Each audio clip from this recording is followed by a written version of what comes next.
हे पुष्पहार अर्पण करतील.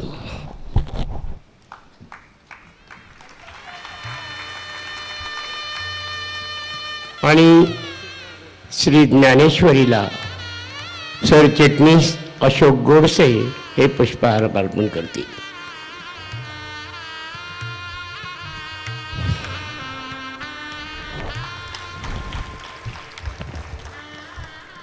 बोला मंगल मूर्ती बाबा महाराज की जय. श्री गजानन महाराज की जय. नमो विशतबोध विदग्धा विद्यारविंद प्रबोधा पराप्रमेय प्रमदा विलासिया. नमो संसार तमसूर्या अपरमित परमवीर्या तरुणतर तूर्या लालन लीला. नमो जगदखिल पालना मंगलमणि निधाना सज्जन वन चंदनाराध्यलिंगा. नमो चतुरचित्त चकोरा तुमचा अनुग्रह गणेशू जैदे आपुला सौरसू तै सारस्वती प्रवेशू बाळकायाथी. जी दैविकी उदार वाचा जै उद्देशु दे नाभिकाराचा. तव नवरस सुधाब्दीचा ठावला भे. आपुलिया स्नेहाची वागेश्वरी जरी मुकिया ते अंगीकारी. तो वाचस्पतेसी करी प्रबंध होडा. हात ठेवा दयावरी झळके की हा पद्म करू माथा पारुखे. तो जीवची परितके महेशेशी. एवढे जे महिमेचे करणे ते वाचावळे वाणुमी कवणे. काय सूर्याचंगा उठणे लाविदतासे. केवता कल्पतरुवरी फुलवरा कायसेनी पाहुणी रुक्षरसागरा. कवणे वासी कापुरा सुवासुदेव. चंदना ते कायसेनी चर्चावे. अमृता ते केवते रांधावे. गगनावरी उभवावे घडे केवी. तैसे श्री गुरुचे महिमान आकळिता केसे साधन. ते जाणो निमियान मन निवांत केले. जरी प्रज्ञेचे न्याथिलेपणे श्री गुरु सामर्था रूप करू म्हणे. तरी ते मोतिया भिंग देणे तैसे होईल.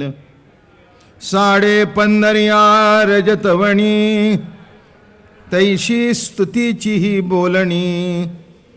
उगयाची माथा ठेविजे चरणी हेची भले. पुंडलिका वरदे हरिविठ्ठल श्री. संत श्रेष्ठ ज्ञानेश्वर भगवान आणि भगवान प्रभु गोपाल कृष्णजीने अर्जुनाला गीतेच्या माध्यमातून एक अलौकिक तत्वज्ञान जगापुढे उघडं केलं. ज्ञानेश्वर महाराजांनी त्याच्यावर तर अलौकिक असा ग्रंथ लिहिला. लोपले ज्ञान जगी हित नेणती कोणी. अवतार पांडुरंग नाव ठेविले ज्ञानी. मला वाटते एका ओळीमध्ये सर्वच आलं. ज्ञान असणं महत्वाचं नाही, ते ज्ञान लोपलं होतं. म्हणजे ज्ञान नव्हतं असतं नव्हे, ज्ञान लोपलं होतं. ज्ञानाशिवाय जिवंतपणा नाही, ज्ञानाशिवाय अस्तित्व नाही. सत्ता मात्र ज्ञान म्हणजे जिवंतपणा, म्हणजे जगणं. मिळवायचं ज्ञान निराळं आणि मिळू नये ते ज्ञान निराळं. त्या ज्ञानाला सत्ता ज्ञान म्हणतात. लक्षात घ्या, ज्ञानेश्वर महाराजांची भूमिका आपल्या लक्षात येणं आवश्यक आहे. सत्ताच मात्र ज्ञान, हे ज्ञान प्राप्त होत नसतं, तर या ज्ञानाच्या आधाराने सर्व ज्ञान प्राप्त होत असतात. आपल्याला माहिती आहे सौभाग्यवती स्त्रियांना आपल्या कपाळाला कुंकू असल्याशिवाय बाकीचं कुणी लावून उपयोग नाही, कारण लावतही नाही तसं कोणी.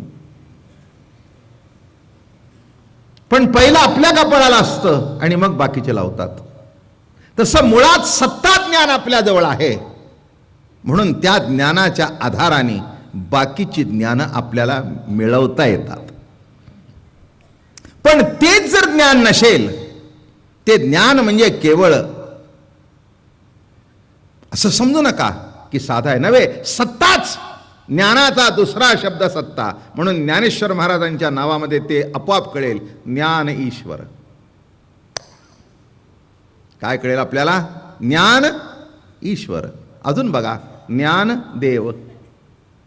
अजून बघा, ज्ञानोबा.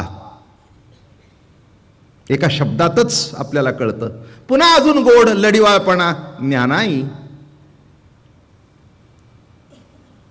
बरं का, जे ज्ञान देव आहे तेच ज्ञान बाप आहे, तेच ज्ञान आई आहे, तेच ज्ञान गुरु आहे, तेच ज्ञान सत्ता आहे, तेच ज्ञान ईश्वर आहे.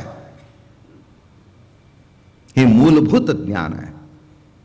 पण ते ज्ञान आपल्या ठिकाणी प्रगट होण्याकरता साधू संतांची भेट व्हावी लागते. आणि म्हणून या ठिकाणी लोपले ज्ञान जगी, हित नेणती कोणी. काय झालं? देखे मनुष्य जात सकळ, हे स्वभावता भजनशीळ, झाले असे केवळ माझ्या ठाई. मनुष्य हा सहज स्वभावता भजनशीळ आहे.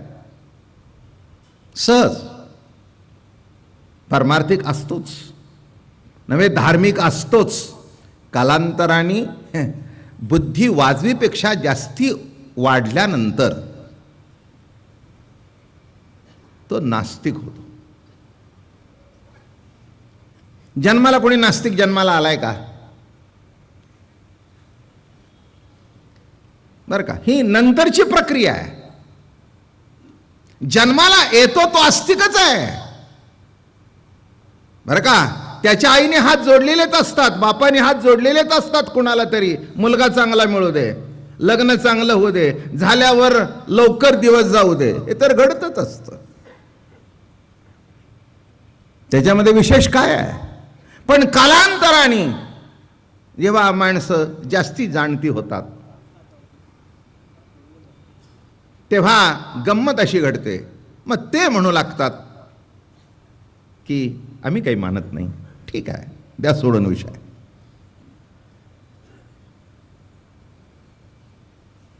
मान्या न मान्याच्या पलीकडे जे आहे ते सत्ता ज्ञान आहे. कदाचित माणसांना देव शब्द आवडत नसेल, पण ज्ञान शब्द तर पटतो. पण ज्ञान हाच जर देव असेल तर न पटण्याचा भाग येत नाही. ज्ञाना देव तू कैवल्यम. काय शब्द वापरले? ज्ञाना देव तू कैवल्यम. आणि म्हणून लक्षात घ्या, ज्ञानेश्वर महाराजांनी जे ज्ञान लोपलं होतं, काही थोड्या लोकांकरता उपलब्ध होतं, ते ज्ञान सर्वसामान्य माणसांना सहज वाटायला सुरुवात केली. वाटतो कोण? ज्याला समाजाबद्दल काही वाटतं तो. ज्याला काहीच वाटत नाही. काही काही बायका अशा असतात क्षमा मागून,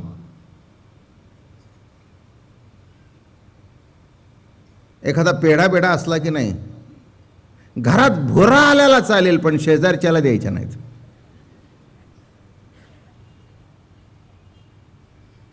तुम्ही लावून घेऊ नका म्हणाला, कारण एवढी माझ्या दिवस प्रवचन ऐकताय, तसं याच्यात कोणी नाही आहे ही माझी खात्री आहे, म्हणून मी सांगितलं.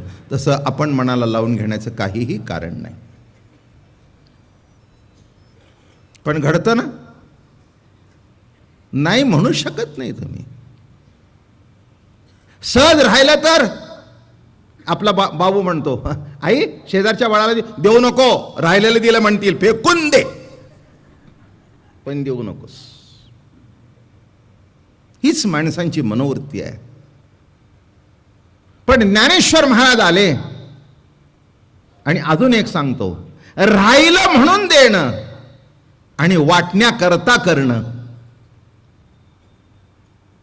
काही काही घर मी बघितलीत ना, अगदी माझ्या डोळ्याने बघितले.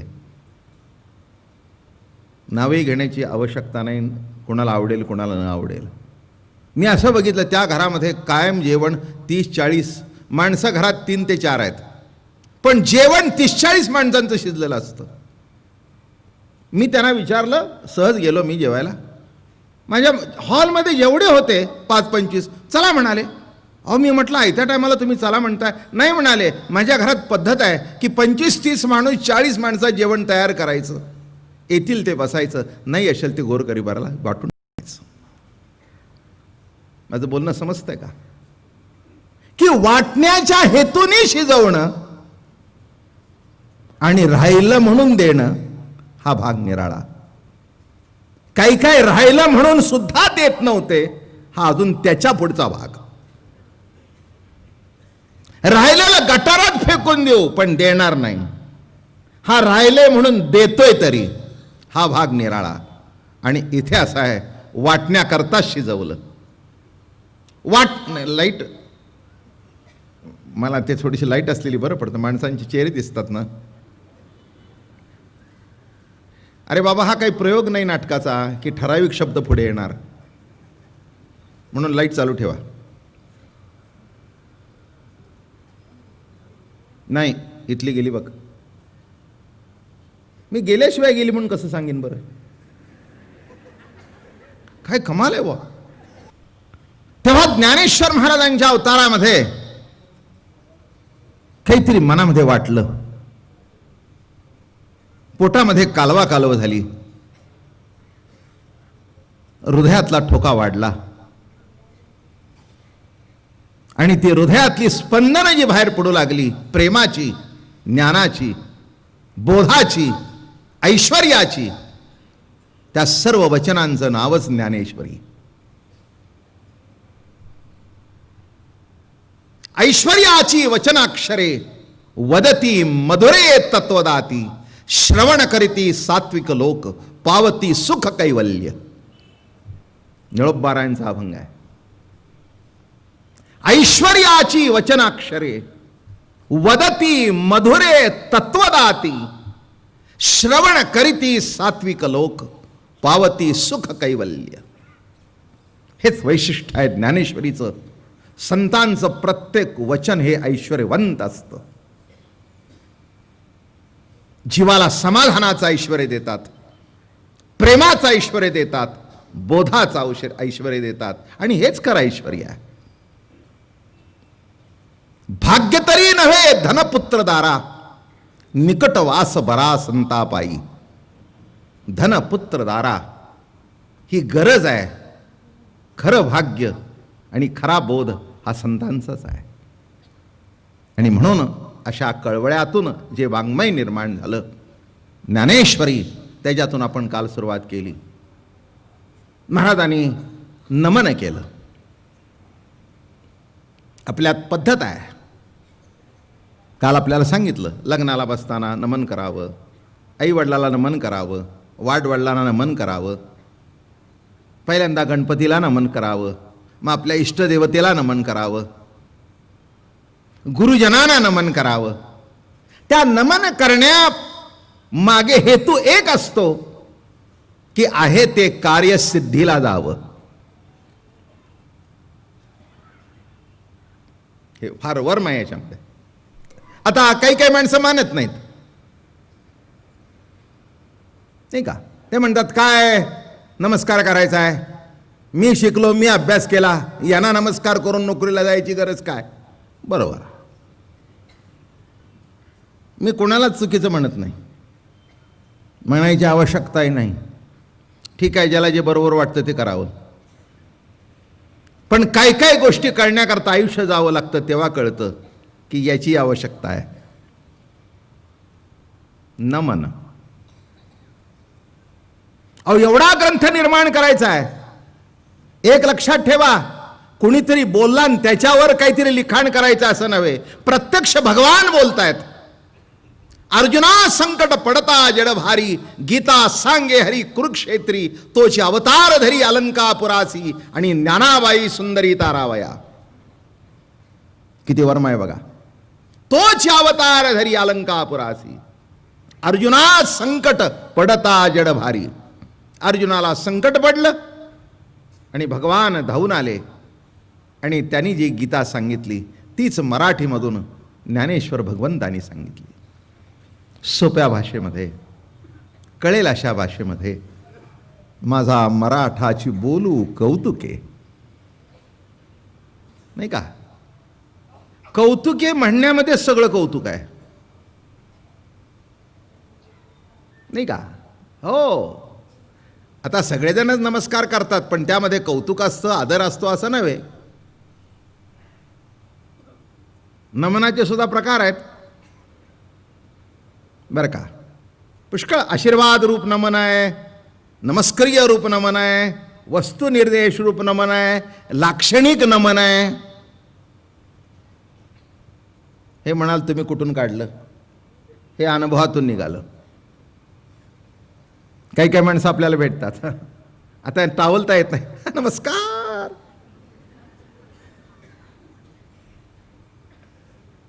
माझं बोलणं कळलं का? मी म्हटलं हे तर नालायक आहे, वागताय का? म्हटलं गल्लीत राहायचं आहे. आता काय नमनाची जात असेल? नमनच आहे. माझं बोलणं कळलं का? हे नमन नाही का? नाही का? हे नमन नाही का? भेटल्यावर नमस्कार नमस्कार नमस्कार, फार दिवसांनी भेटला, दिसला नाही, नमस्कार. वाजवीपेक्षा जास्ती करतो.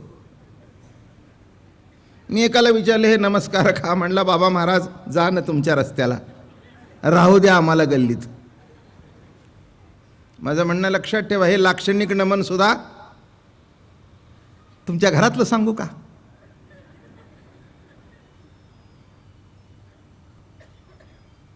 जेव्हा एखादी सून नको असते, ही तू करू नकोस, मी तुला सांगते बाळ्या. पण बाळ्या म्हणला आय लव्ह हर.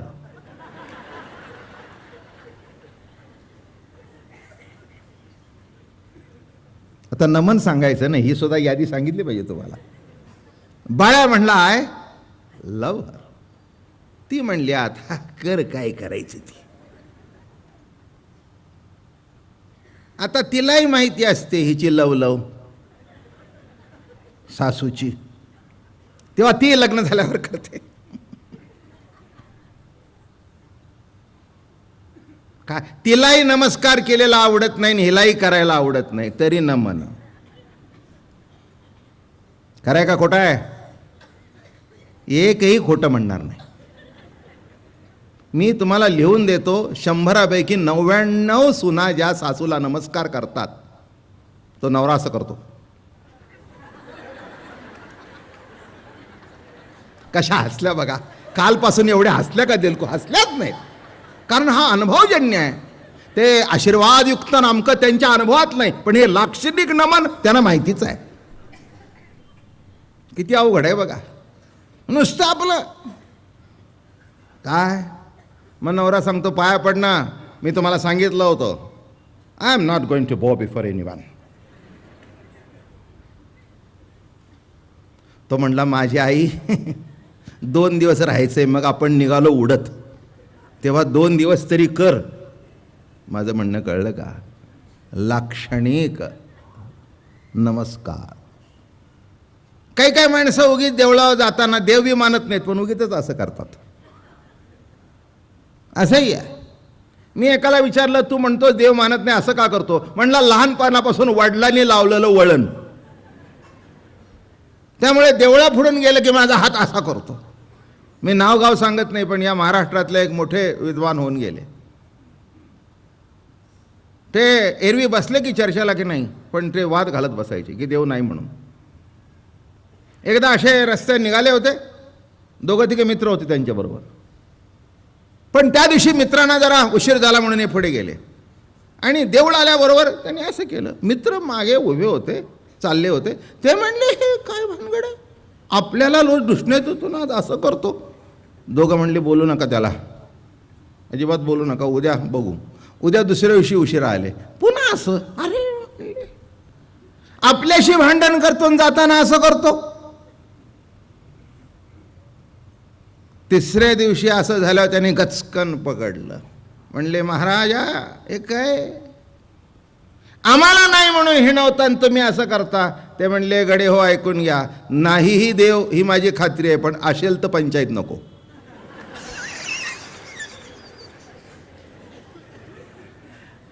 असं बोलणे कळलं. देव नाही ही माझी, पण असेल तर पंचायत नको. म्हणजे एक लक्षात घ्या, असेल तर नसेल तर नाही. काय तसं अशाही प्रकारची मी नमनं सांगतोय बरं का, विषयांतर कुठेही करत नाही. ते म्हणाल, बाबा महाराज काय सांगतायत, ही नमनच सांगतो, ही सगळी एक प्रकारची नमनच आहेत बरं का. मग हेही नमनच बरं का. आता जरा पुढे जाऊया. काही काही नमनं जी असतात ती आशीर्वाद घेण्याकरता असतात. महाराज आपला आशीर्वाद असू द्या बरं, कधी मनापासून असतं, मनापासून असतं की आपला आशीर्वाद असू द्या. गजानना आम्ही निघालोय बरं का कामाला, मुलगी बघायला निघालोय, आशीर्वाद असू द्या.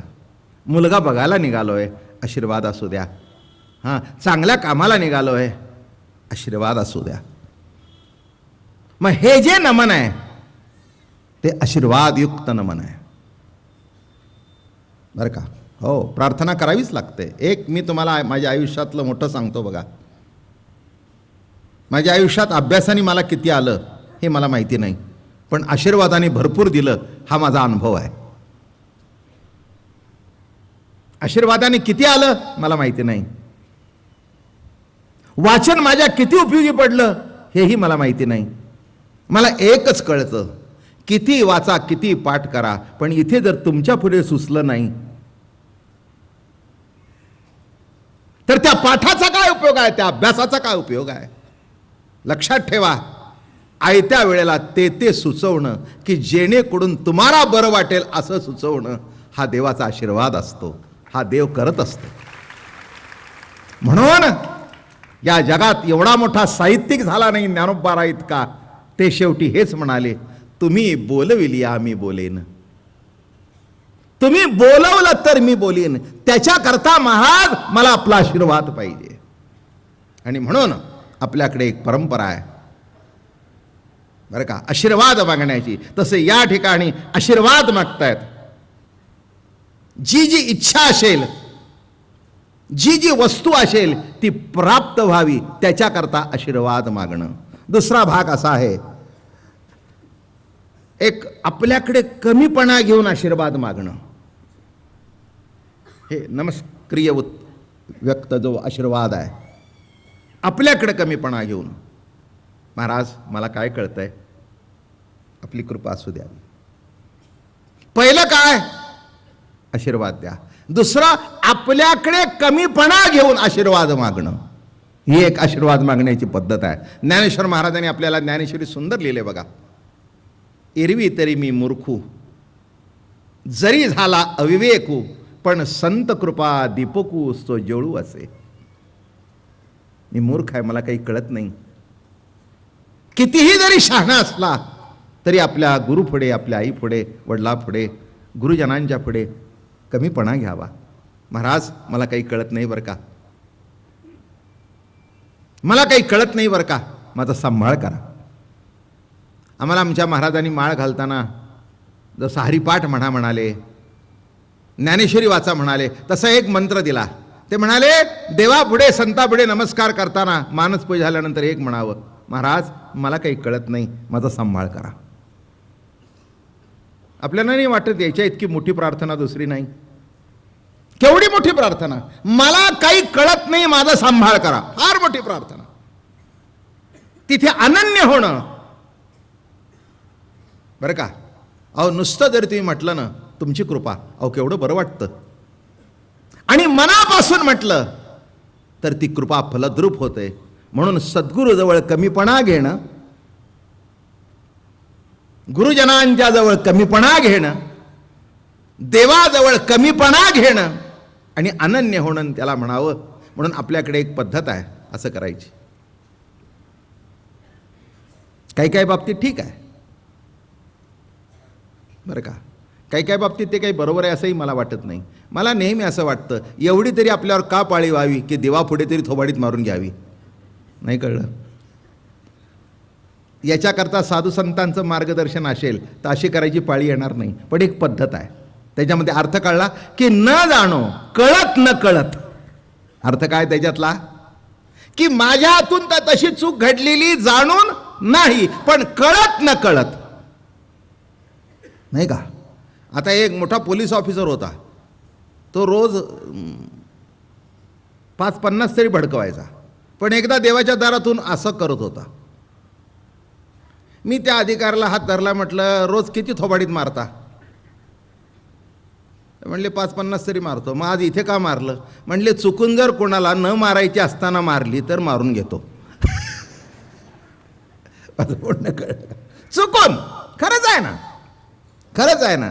जीवनामध्ये बाबा महाराज असू दे नाही तर कोण असू दे, कोणीही छातीला हात लावून सांगण्याची गरज नाही की मी चुकलो नाही आणि चुकणार नाही. कोण केव्हा चुकेल हे सांगता येत. हो, काही काय माणसं म्हणतात आजपर्यंत मी रस्त्याने कधीच घसरून पडलो नाही, आज पडलो. कधी पडला नाही म्हणून आज पडला.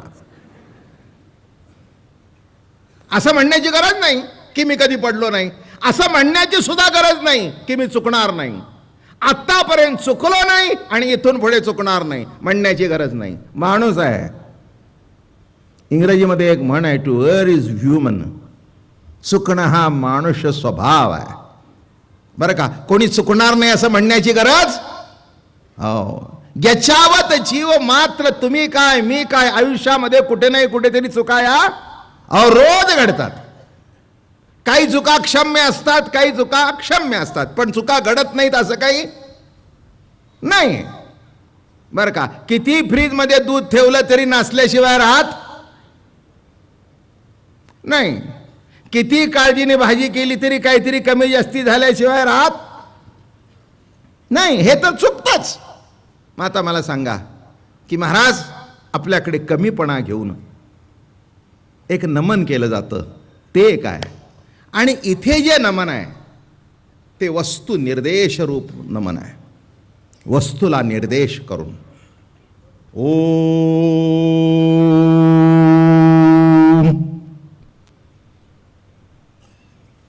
ज्ञानेश्वर महाराज हे एक ज्ञानियांचे राजे असल्या कारणाने त्यांचं नमन होता त्याच लेवलचं.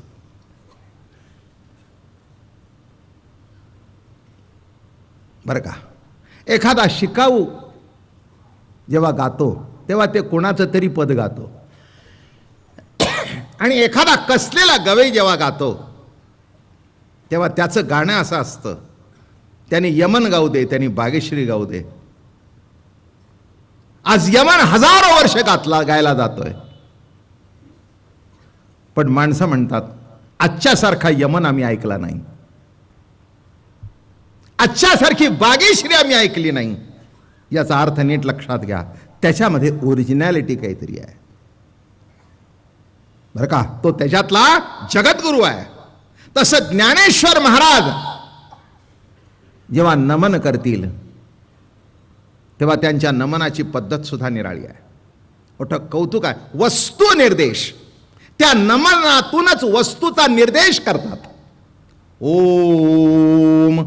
काल मी आपल्याला सांगितलं, आज श्रोतेही भरपूर वाढले, जवळजवळ हॉल पूर्ण झाला आहे. आज रविवार आहे आणि हळूहळू माणसांना माहिती होते, माणसं आवडीने आली. काल मी एक महत्त्वाचा वाक सांगितला, शब्द उच्चार, दाताला स्पर्श, टाळूला स्पर्श असे होत असतात नाही का. पण ओंकार कसा होतो, काल आपल्याला काय सांगितलं, काही खटपट नाही.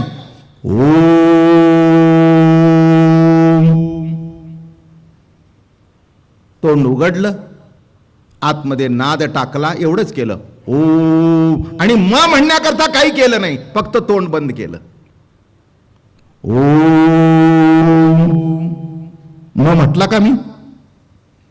नाही म्हटला. इथे काय केलं? ओ तरी म्हटला का? नाही. ओ झालं. एका अक्षरामध्ये अकार उकार मकार अशी ओवी आहे.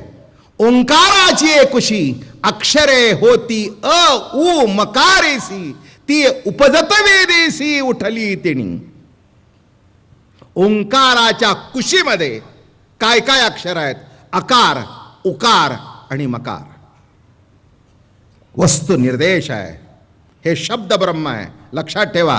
पुष्कळ काही काही याच्यातून एका शब्दातून सांगतात. शेवटी आपल्या पुढे शब्दसृष्टीतून वस्तू निर्देश करायचा आहे. तरी परमात्माईसे जे एक वस्तू असे ते जया दिसे ज्ञानास्तव. वस्तूची जाणीव, वस्तूची प्रतीती. वस्तू शब्द पहिल्यांदा समजून घ्या, नाही तर घोटाळा होईल. ही वस्तू घड्याळ, हा माईक वस्तू, हे चष्म्याचं कवर वस्तू, ह्या सगळ्या वस्तूच आहेत. हे ऐकलं असेल, पण पुन्हा सांगणं अत्यंत आवश्यक आहे. माणसांच्या सगळ्याच गोष्टी लक्षात राहतात असं नव्हे. पण वस्तू शब्द हा परमसत्तेला आहे. वसतु वासुदेव. वस्तू तुमच्या माझ्या ठिकाणी वस्ती करून आहे तो, ती वस्तू आत्मवस्तू. तरी परमात्मा ऐसे जे एक वस्तू असे ते दया दिसे ज्ञानास्तव, ते ज्ञानदेव. तरी परमात्मा अशी जी एक वस्तू आहे, तसं वस्तू निर्देश. त्या एका शब्दातून लक्ष कुठे जातं? वस्तूपर्यंत जाऊन पोचतं. म्हणून इथे काय म्हणतात? आता सगळा शब्दाचा खेळ तुमच्या पुढे मांडायचा आहे बरं का. हे कसं आहे माहिती आहे? बोल बोले आबोले. बोल बोले, बोल बोले आबोले. जे आबोल आहे, जे कधी बोलत नाही पण ज्याच्यानी बोलणं आहे, जे बोलण्यात येत नाही असं जे अबोल आहे ते बोलण्यातून प्रगट करणं, हाच या प्रवचनाचा हेतू आहे. लक्षात आलं का? बोलणं दिसतं पण बोलवणारा दिसत नाही. बोलवणारा दिसला नाही तरी हरकत नाही, पण आहे एवढं तरी कळू दे.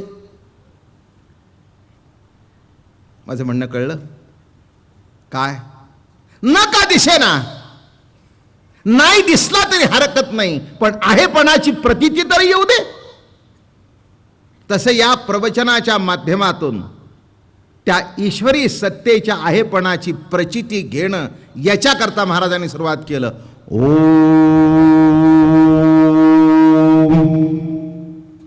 पण काल एक ओवी म्हटली होती, ओंकार ब्रह्मपूर्ण त्यासी प्रकाशितसे चैतन्य घन, त्या भगवंतासी शरण. बघा, ज्यांना गायत्री मंत्र माहिती असेल त्यांना माहिती असेल की सुरुवात कशी होते गायत्री मंत्राची. ओम नाही, हरी ओम.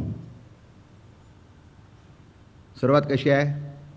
हरी ओम. म्हणजे ओम हे शब्द ब्रह्म आहे, पण तो ओंकार प्रगट कुणामुळे होतो? हरिही. ब्रह्मदेवाच्या कंठातून जो पहिला प्रगट झाला ओम, म्हणून त्याच्या तोच लक्षात आला. आणि जेव्हा वेदाचं लिखाण केलं गेलं तेव्हा ओंकारापासून सुरुवात झाली. गंमत म्हणून सांगतो तुम्हाला. आता याच्यात आख्यायिका म्हणा, खरी कथा म्हणा, जे काय म्हणायचं ते म्हणा, नाही तर मला विचाराल की कुठं आहे, अमकाय तमकाय. कोणी सांगतात ब्रह्मदेवाची म्हणून आहे, कोणी सांगतात एका गुरु शिष्याची म्हणून आहे. जी काही असेल ती असेल, पण आहे ती खरी आहे. कुणाची का असेना, त्यातला मुद्दा घेतला म्हणजे झालं, मुद्दा कळला म्हणजे झालं. बाकीचं काय आपल्याला घेणं देणं नाही आहे. तर एका गुरुने आपल्या शिष्याला सांगितलं की, ते म्हणाले महाराज मला लिखाण करायचं आहे, किंवा ब्रह्मदेवाने लिखाण करायला सांगितलं असं धरा, काही धरा, पण मी तुम्हाला दोन्ही सांगितलं, पुन्हा खरं खोटं करायची गरज नाही, जे तुम्हाला मानायचं ते माना. लिहिलं ओम, बाकी पुढे लिहायचं ते लिहिलं. लिहिल्याबरोबर देवाजवळ गेले किंवा गुरुजवळ गेले म्हणा. ते म्हणाले, बाबा मला एवढं काही हे तपासायला प्रूफ तुझं वेळ नाही, पण ते अमकं अमकं झाड आहे, त्या झाडाखाली जा बस आणि तिथे वाचायला सुरुवात कर, आणि जिथे चूक असेल तिथे एक एक पान पडेल. बरंच आहे नाही का? कुणीतरी आपली चूक दाखवण्यापेक्षा पान पडलं म्हणजे आपला अपमानही नको, आणि किती चुकलं नाहीच पान पडले हेही सांगता येतं. म्हणून एक तुम्हाला माहिती आहे का, शाळेतून पेपर घरी जरी दिले तरी मुलं कधीही आई वडिलाला तो पेपर दाखवत नाहीत. बाप कशाला जातोय, अरे तू पेपर आले का, नाही हे दिलेच नाहीत. आणि यदा कदाचित कळलं की दिले बापाला, तर तो म्हणतो मी ठेवले होते पण कुठे गेले कोणाला माहिती, आणि केव्हाच पाडून फेकून सुद्धा दिले. माझं बोलणं समजतंय का? तेव्हा इथे बरोबर वाटलं त्याला की आता कोणी तपासणारच नाही, पान पडलं की आपलं सुधारणा करायची, चुकलंच नाही म्हणायचं. ती कथा मोठी गमतीची आहे, फार बोध देणारी कथा आहे. त्यांनी झालं बाबा, त्या झाडाखाली गेले, जागा सारवली वगैरे, स्वच्छ केली, सगळे पवित्र केली वगैरे वगैरे वगैरे, चौरंग ठेवला, या बाजूला 5 उदबत्त्या, या बाजूला 5 उदबत्त्या, सगळं पूजा अर्चा झाली आणि सुरुवात केली ओ.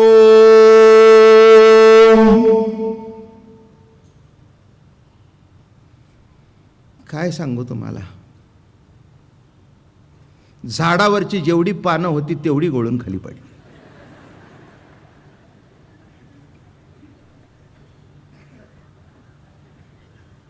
त्याला कळेनाच हे काय भानगड आहे. ते असं असं करतंय, असं असं करतंय, नाकात पान, तोंडात पान, कानात पान, हे काय झालं. अजून कशाचीच ओ, अजून तोंड मिटलं नाही तर तोंडात पानं गेली. काय कठीण प्रसंग आहे हा. अरे अरे अरे अरे अरे अरे अरे, अतिशय दुःख झालं. अजून सुरुवात नाही तर ही परिस्थिती. म्हणजे कसं व्हावं, पेपर लिहायला सांगावं आणि स्वतःच्या नावातच स्पेलिंगची चूक निघावी. कळलं का तुम्हाला? हे कळतंय का बोलणं माझं तुम्हाला? हो, काही काही मुलांना इंग्रजी येत नसेल ना, त्यांना सांगितलं इंग्रजीमध्ये नाव घाला, म्हणजे ते स्वतःचे नाव लिहिताना सुद्धा चूक करतात. आता नाव लिहिताना जर स्पेलिंगमध्ये चूक आहे तर पुढचं काय? तसं अजून कशातच काही नाही. हो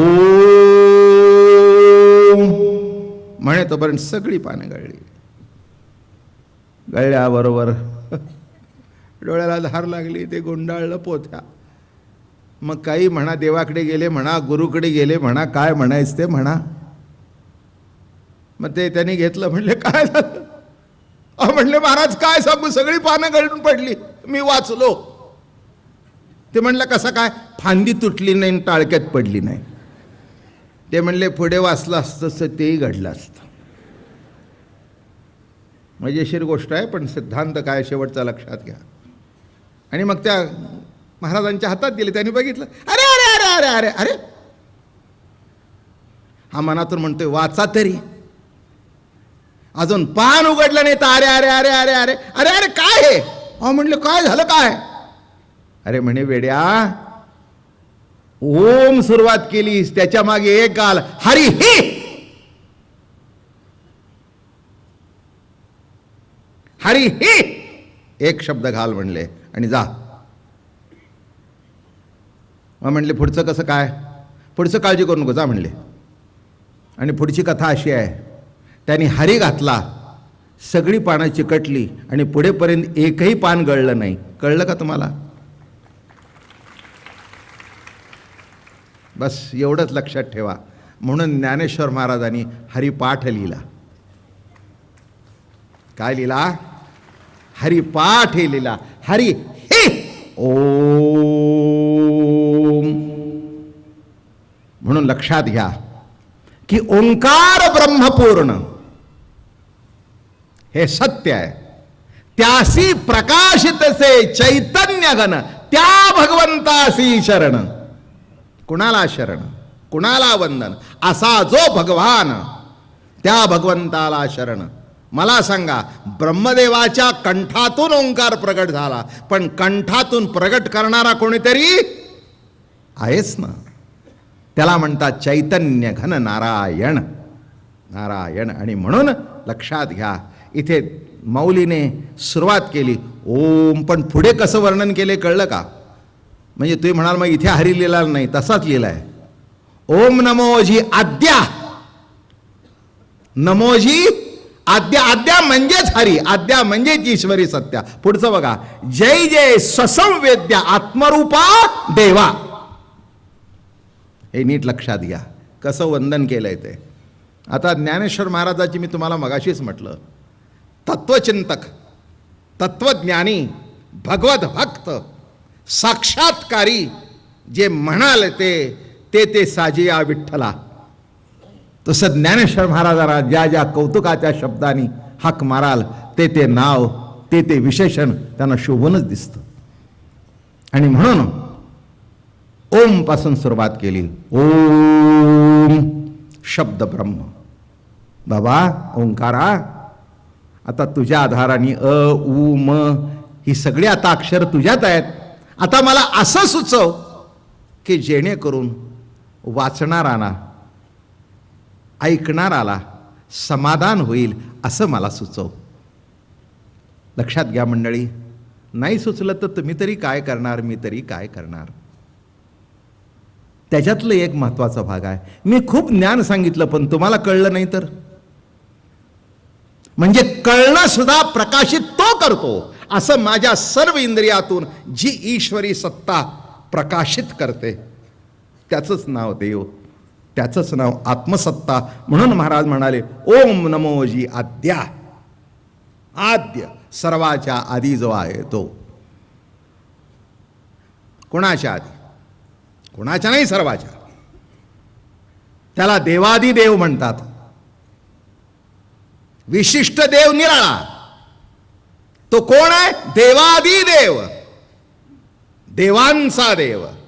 इंद्रियामध्ये देव आहेत. चंद्र सूर्य अमके तमके प्रत्येक ठिकाणी इंद्रियात देव आहेत. पण एक इथे बसलेला आहे, तो देवांचा देव आहे. सर्वांच्या हृदय देशी मी अमुक आहे ऐसी जे बुद्धी स्फुर्यानिशी ते वस्तुगामी. पुन्हा वस्तू शब्द आला. ते वस्तू सर्वांच्या हृदयात मी वस्ती करू नये. याच्याबद्दल मी सांगितलेलं आहे, पुन्हा रिपीट करत नाही. दृष्टांत येऊन गेलाय मागे बरेच वेळा, पण नुसता निर्देश करतो पुढे जातो. पाय तुटला तरी जगतो, हात तुटला तरी जगतो, पण हार्ट फेल झालं म्हणजे जगतो नाही, संपलं, खलास. एवढी आठवण करून देतो आणि पुढे सांगायला सुरुवात करतो. जास्ती सांगण्याची आवश्यकता नाही. हात तुटला तरी जगतो ना, जगतो की नाही? जगतो.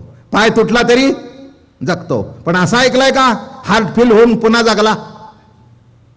नाही, नाही. शेवटी मग कुठे आहे? कुठे आहे? इथे आहे, इथे आहे. म्हणून सर्वांच्या हृदयात जी सत्ता आहे ती संपल्यानंतर असा जो आद्या, असा जो आद्या, एक लक्षात घ्या, ईश्वरी सत्ता एकटीच होती. तिला कर्मेना एकाएकी नरमते अशी श्रुती सांगते. एकलेन कंठवे म्हणून या येणे केली निर्माण 14 भुवने. एकल्याला कंटाळाला म्हणून 14 भुवन निर्माण केली. चंद्र सूर्य तारांगणे भूत भौतिके भिन्न भिन्न हो. कशा करता? एकलेन कंठवे, एकट्याला एकाएकी नरमते. आद्या. मग तिथे संकल्प उठला, जगत निर्मित. आपोआप झालं सगळं. आपोआप आपोआप आपोआप. बघा आपल्याकडे सुद्धा असंच असतं ना, नुसतं एक संकल्प उठला की त्याच्या मागे मग सगळ्या वस्तू येतात. येतात की नाही? सहज घरात बसला होता, बायकोला म्हणाला, आज रविवार आहे, आज आपल्याला चांगला लांबड्या तांदळाचा पुलाव कर. बायको म्हणाली, अहो ही काय सांगायची वेळ आहे का, रविवार आहे, आज दुकानं उघडी पाहिजेत ना. मला माहीत नाही. मग एक पुलाव ही कल्पना उठल्याबरोबर लांबडा तांदूळ आला, मग त्याला लागणारे सगळं वस्तू आले, भाजी आले, अमका आलं, तमका आलं. एक पुलाव हा शब्द उठल्याबरोबर त्याच्या मागे 50-50 वस्तूंची जाणीव प्रगट झाली. एक शब्द, बरोबर आहे ना. एक कल्पना उठली, बायको. काय गंमत आहे ना. एकच कल्पना उठली, बायको. लग्न झालं. अरे अरे अरे अरे अरे अरे अरे काय काय काय काय काय काय काय काय काय. मग बायको कल्पना उठल्याबरोबर राहत होता हॉस्टेलमध्ये. कुठे राहत होता, हॉस्टेल. मग बायको, अरे शेजा म्हणला कल्पना उठायला काय आहे, ठेवशील कुठे. नाही म्हणला, रे आता मला पुढच्या महिन्यात नोकरी लागते, एकदम स्टार्ट 15,000. काय म्हणला, नवरा बायको पहिल्यांदा तर जरा 2-3 वर्ष असं दोघंच. मग घराचं लोन, अमकं लोन सुरू झालं. मग घर घेतलं, कळलं का तुम्हाला. बायको आली, झालं. एक बायको म्हटल्यानंतर काय काय काय काय काय काय काय. हां, मग पहिल्यांदा बायकोला दाखवलं, ह्या का हे तुझ्याकरता फ्लॅट घेतला आहे. ते म्हणले, नुसतं फ्लॅटमध्ये काय आहे, निजायचे कशा. अरे हो म्हणला, लक्षात. पलंग आला, मग गादी आली, मग आत्माना का हॉटेलमधूनच आणायचं सिल्वर पेपरमध्ये. अलीकडे तसंच असतं म्हणून म्हटलं मी. कोणीही घरी पाहुण्यांना बोलवून सुद्धा स्वयंपाक करत नाहीत. फक्त काय असतं, रचना फार सुंदर करून ठेवतात. खाणाऱ्याला वाटतं, वा तुमचा आलू ढम उत्तम झालाय. आलू ढम काय नाव आहे. मला एकदा एकाने घेऊन गेले, मला म्हणाले, तुम्हाला आलू ढम पाहिजे का. झालं म्हणजे टाळक्यातच शिरे ना. आता मला आळू म्हणजे आळू म्हणजे आळूचं फतफद माहिती मला. ते असा आडवा हात करून आळूची भाजी आज सकाळीच खाल्ली म्हणून चटकन आठवली. काय पुणेकरांना आळूची भाजी काही सांगायची गरज नाही. तुम्हाला माहिती नाही, पुणेकर सगळे आता पुणेकर संस्कृती विसरले. हे तुमच्या तोंडावर सांगतो मी, मुंबईकर असून. पूर्वीचं कोणचंही पुण्यातलं लग्न आळूची भाजी बटाट्याची सुकी भाजीशिवाय लग्नच होत नव्हतं. आता कोणीही ते करत नाही. कसलं ते फतफदे करता, आलू डम. सगळं पंजाबनी महाराष्ट्र खाऊन टाकला. पंजाबनी महाराष्ट्र खाऊन टाकल्याबरोबर महाराष्ट्र फक्त पंजाबी फूडच खाऊ लागला. असं सध्या काहीतरी घटना घडलेली आहे. काय सांगितलं मी. झालं, मग सगळं लाटणं आलं, पोळपाट आलं, शेगड्या आल्या. एक कल्पना, एकातून केवढं झालं. तो म्हणाला, अगं एक अजून तू घरात नाही आलीस तर नुसतं हे लाटणं पोळपाट आणि शेगड्या करता माझे 25,000 गेले. घरात आल्यावर काय होईल ते म्हणले, बघा. एक भारुड आहे, झोपणाकारणे केली बायको आणि तिने एवढे वाढविले रे. काय अर्थ कळला का.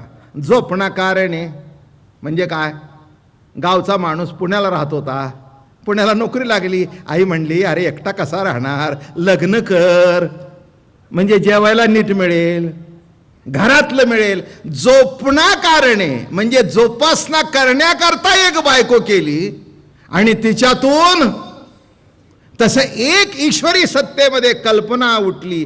एक आहे की नरमते, एकट्याला करमत नाही अशी एक कल्पना उठली आणि त्याच्यातून एवढा विश्वाकार निर्माण झाला. पृथ्वी काय, आप काय, तेज काय, वायू काय, आकाश काय, ओ हो हो हो हो हो, सगळं सृष्टी सौंदर्य बघावं, आनंद लुटावा. म्हणून कोण म्हटलं मी कशाकरता सांगितलं? आद्या, आद्या बरं का, तुमच्या माझ्या सर्वाच्या जे आद्य, असं जे आद्य स्वरूप आहे त्याला नमो. ओम नमो जे आद्या. पुढे वेद प्रतिपाद्या, वेदानी ज्याच्याबद्दल प्रतिपादन केलेलं आहे असा जो आपल्याकडचे मूळ आद्य ग्रंथ म्हणा, वेद, म्हणजे वेदानी सुद्धा त्याच्याबद्दल प्रतिपादन केलेलं आहे.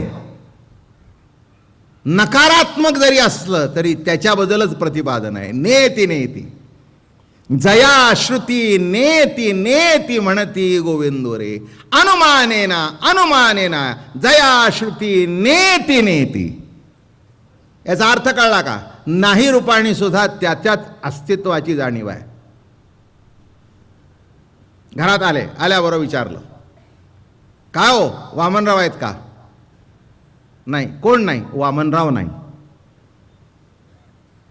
कोण नाही? वामनराव नाही. म्हणजे वामनरावची प्रतीती घेऊनच तिने नाही सांगितलं ना.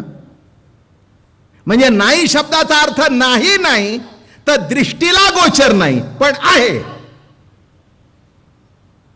माझं बोलणं कळलं का? नाही नाही शब्दाचा अर्थ फार गमतीचा आहे बरं का. तसं नेती नेती शब्दाचा अर्थ आहे. नाही नाही नाही नाही काय काहीतरी विनोदाने मी सांगत असतो. एखाद्याच्या घरी जेवण केलं आणि जेवायला बोलवलं. बोलवल्याबरोबर का हो म्हणाले, कसं काय जेवण? अहो काय सांगावं, नाही नाही ते केलं होतं.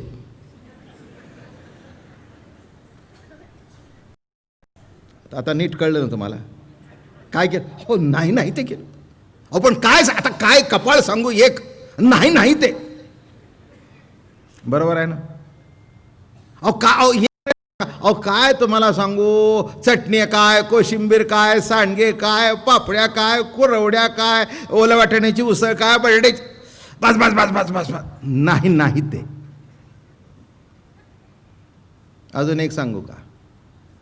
काही कळायला एखादा माणूस आपल्याला इतका वाईट बोलतो की त्याचा आपल्याला पुनरुच्चार करता येत नाही. आपण काय म्हणतो? काय बोलला? काय बोल? नाही नाही ते. हे काय सांगतोय? ही प्रॅक्टिकल ज्ञानेश्वरी आहे माझी. त्याच्याशिवाय हे नेती नेती कळायचंच नाही तुम्हाला. नाही नाही त्याचा अर्थ कळला का? काय नेती नेती म्हणजे नेती जे जाणीव येते. काय नाही बोल, पुष्कळ बोलला पण असं बोलला की तुम्हाला सांगण्यासारखं नाही. नाही नाही म्हणजे नाही असं नव्हे, नाही मध्ये खूप आहे. त्याचं वर्णन करणं शब्दातीत आहे. परात पर शब्दातीत, परात पर ध्वनी ओंकार न पवेची. परेही परते पश्यंती वरुते, मध्यमे तत्वता नकळे हरी. परेही परते किती वाण्या आहेत? 4 वाण्या. परा, पश्यंती, मध्यमा, वैखरी. परा नाभीजवळ, परा पश्यंती, मध्यमा, वैखरी. या 4 वाणीतून तुम्ही आम्ही बोलत असतो. हे तुमचं आमचं बोलणं असं चालू आहे. परा बघा बोलताना स्ट्रेन कुठे पडतो तुम्हाला कळत नसेल पण मला रोज कळतंय. बोलले की नाही की इथे असं इथून असा शब्द प्रकट होतो. परा, शांती, मध्यमा आणि वैखरी.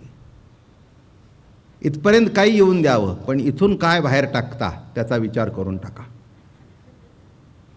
आणि विचार न करता जर तोंडातून बाहेर पडलं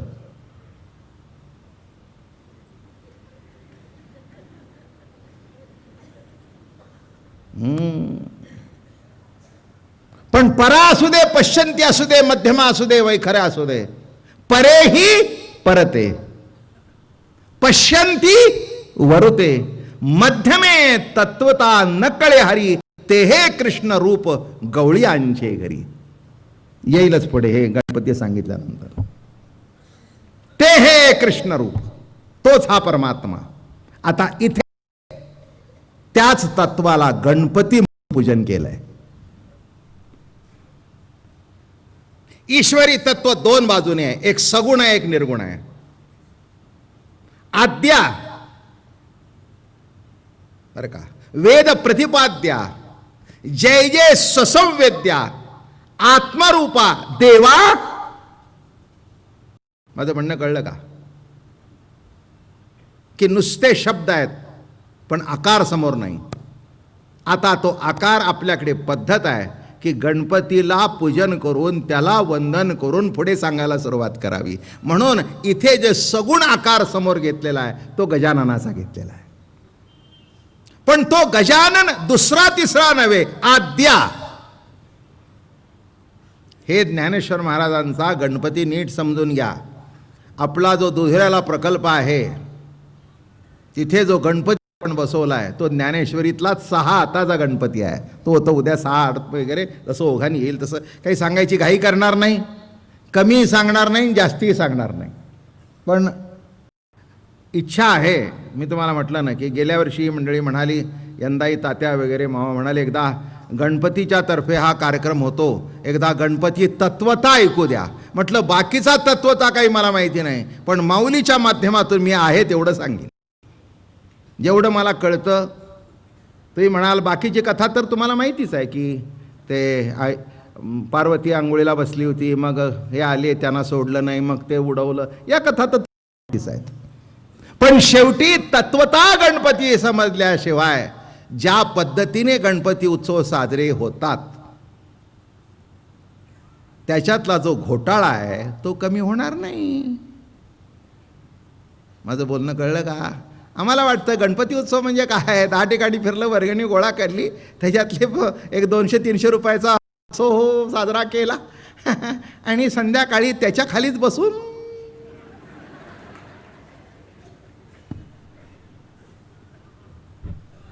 ही अतिशोक्ती नाही आहे. मी बघितलेलं आहे माझ्या डोळ्यांनी. तर शेवटचा टाईम होऊन 8 वाजून गेले, पण 1 मिनिट सांगतो तुम्हाला, हे ऐकण्यासारखं आहे. तेव्हापासून मी गणपतीचे कार्यक्रम बंद केले, फक्त इथलेच करू लागलो. एक काळ असा होता की मी गणपतीचे कार्यक्रम घ्यायचो मुंबईमध्ये. फार जुनी गोष्ट आहे, मला वाटतं साधारण 54-55ची गोष्ट आहे. म्हणजे मी अगदी 20-21 वर्षाचा, 20-21 वर्ष त्यावेळची गोष्ट. आणि मला कीर्तनाला बोलवलं घोडं भागात, ते राणी नाही तिथे बोलवलं. झालं, आम्ही आमचे म्हणजे वडील बरोबर होते, टाळकरी होते, आम्ही आपल्या हौशेने गेलो कीर्तनाकरता. अहो काय तुम्हाला सांगू, एकही कार्यकर्ता हजरच नाही. बरं आम्हाला सवय correct time to time, 1 minute इकडे तिकडे नाही. आम्ही गेलो, अहो कार्यकर्ते कार्यकर्ते करते कार्यकर्ते. मग एक पोर आला, अरे म्हटलं इथले कुठे गेले? ते म्हटले स्टेजच्या खाली बसलेत. बिलकुल अतिशोक्ती नाही, ते स्टेज असं 10 फूट उंच. आता 6.5 फूट असं ते स्टेज मोठं केलेलं, कारण गणपती दिसावा म्हणून. आणि इथे आहेत तर मग म्हटलं आता यानं जागृत करावं म्हणून तो पडदा बाजूला सारला. काय सांगू तुम्हाला, 3 पाटल्या ठेवलेल्या, नेमकं गणपतीचं वर अधिष्ठान, त्याच्या खालून हा नैवेद्यम.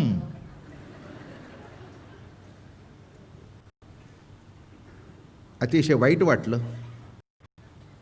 म्हटलं दुसऱ्या लोकांनी मूर्तीची विटंबना केली तर आपल्याला लाज वाटते, त्याच्यातून आपण मारामारी करतो. आम्हीच नाही का आमच्या देवाची विटंबना करत? कोण कोणाची विटंबना करताय? अरे दुसऱ्यानी विटंबना करण्यापेक्षा आम्हीच आमच्या देवाची विटंबना नाही करत का? आयुष्यभर बापानी वारकऱ्यासारखं जीवन जगलं आणि मरताना त्याच्या तोंडात काही म्हणून दारू पाजावी तर आमच्या बापाने अजून इम्पोर्टेड पिली नव्हती, नुसतं चंद्रबागी पाणीच पितय.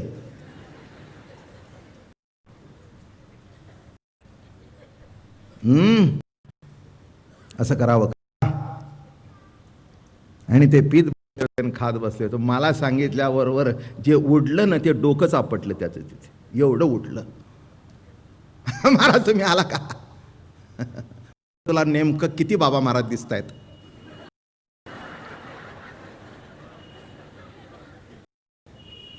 काही नाही, तसाच गाडीत बसलो आणि घरी आलो, तुझं कीर्तन तू कर. आणि त्या दिवशी टाकलं की पुन्हा गणपतीचं म्हणून कीर्तन करणार नाही. मग ज्या ठिकाणी सांप्रदायिक कार्यक्रम होते तिथे आपण म्हणून, आणि आता तर काही जाण्याचा प्रश्नच येत नाही. या इथे जे दरवर्षी काल म्हणाले जवळजवळ 15 वर्ष झाली सातत्याने कार्यक्रम चालू आहेत. त्याचं पावित्र्य लक्षात ठेवा. आपल्याला गणपती एवढ्या त्यांची इच्छा आहे की गणपती नीट कळावा, वर्गणी करण्यापुरताच गणपती आहे, कळू नये. हेही मला मुद्दा तात्या म्हणाले, महाराज सोनाराने कान टोचले की बरोबर होतं. मला म्हणाले, सांगा हजारो मंडळ झाली, त्या मंडळाला जर आपला देव कळला नाही तर काय बसवता, काय मिरवणुका काढता. लक्षात ठेवा. एक शेवटचा शब्द सांगतो. तुम्ही जे आणि मी जे मिरवतोय, तुमचा माझा जिवंत जो मिरवला जातोय तो त्या ईश्वरी सत्तेच्या अधिष्ठानापासून, आणि त्या अधिष्ठानाला वंदन करून ओम नमो याद्या वेद प्रतिपाद्या जय जय सवेद्यात्मरूपा देवा तुझी गणेशू पुंडलिका वरदे हरी विठ्ठल ज्ञानदेव तुकार विठ्ठल विठ्ठल विठ्ठल विठ्ठल विठ्ठल विठ्ठल.